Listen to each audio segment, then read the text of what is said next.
I hope you have read this, right?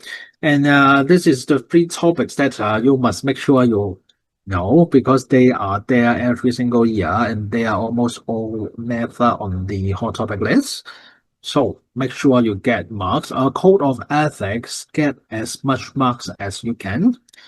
Same for corporate governance. If it is asking the corporate governance requirements and ask you for recommendation, that is easy question, easy mark.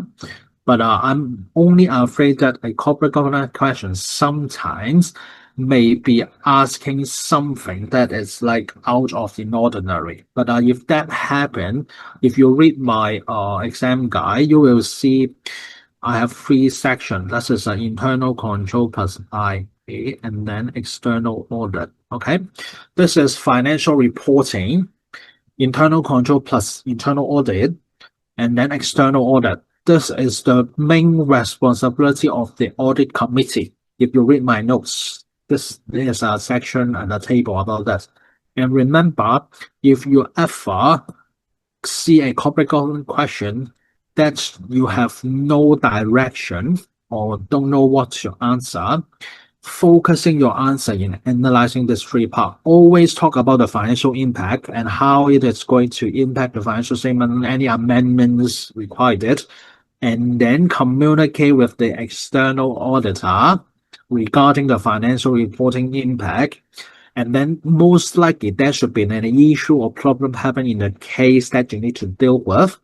If it is a problem or a non-routine accident, something like that, you will ask the IA department to investigate the problem, to identify any internal control deficiency of the problem, and then try to improve and make sure it won't happen again, the same issue or same problem or same accidents. Because an issue happened, most likely the internal control is having some kind of problem that cannot prevent or cannot prevent the problem happening. So if the corporate governance question is just like what we covered just now, good for you. I have all the answering plan that give you. You have the mock paper answer already. If not, focusing on analyzing from these three areas. Okay. And then we already talk about, I have question talk about all this for. This is always the part I focus for on the topic list because this part I always say it almost cover everything in your financial statements. Inventory, receivables, non-current asset, trade, other payables. It's everything on your balance sheet are being covered. You see, this so everything on the balance sheet. And then for revenue and expenses, so all revenue and income are being covered. So half of your P&L.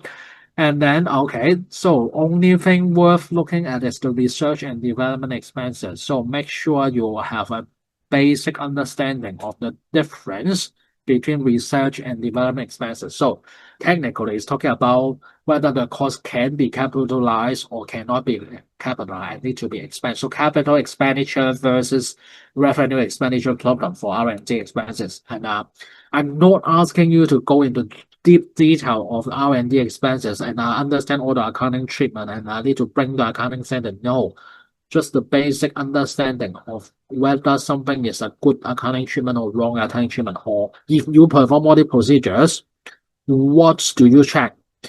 For example, the dates matter when something is like research stage and the development stage. The date is matter, right? So when you design an audit procedures, you will need to focus your audit procedures regarding that dates. Remember, nature, extent, and timing of audit procedures. So you need to apply this when you design audit procedures. And then what other things cause making something can or cannot be capitalized. So if you need to check that something, okay, no matter which standard we are talking about, the accounting standards have a different requirement. Even if this is simply as inventory, you need to know its lowering of cost and net realizable value. And you need to at least have a brief understanding how to calculate net realizable value, what can be included, what cannot be included in the net realizable value. You have a basic knowledge. If that something appears in examination, You know whether it's good accounting treatment or bad accounting treatment. Okay, receivables, you need to talk about uh the valuation of the receivables. Valuation of receivable is linked to whether or not you can successfully collect your receivables. So if your debtors is not going to pay you back, you need to impair your accounts receivables. So probably debtors confirmation, I don't know. Okay. Provision and contingency is always there. And always have a question on provision and contingency, because as long as there's a court case, there's an insurance claim, the provision comes up. And even if it is not here, I always ask you to pay attention, because provision and contingency means the topic estimate and fair value. It is an estimate. Provision most of the time, 99% of the time in our accounting world, provision is something we guess. We use a beautiful word to say it is called professional judgment, but most of the time we just guess the provision in real life. So provision is always an estimate and fair value that has always have a high risk of material mistake. But accountants know accountants. All right, so this is the whole topic list. So this is everything we're focusing on in the final. I try to put everything that I can put in the final mock. So I think that this is a good recap with you all. All right. So do you have questions for me, or is it overwhelming?